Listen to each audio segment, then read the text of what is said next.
बिस्मिल्लाहिर्रहमानिर्रहीम। बात मान लो आज मेरी तुम, जुड़ जाओ कुरान से, जिससे गाफिल ना रह पाओ अल्लाह के फरमान से। बच जाओ तुम अजाब से, होने वाले नुकसान से।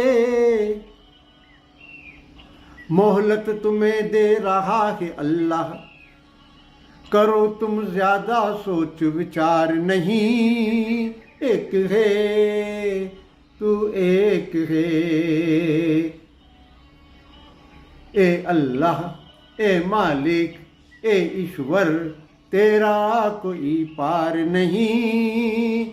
एक है तू एक है।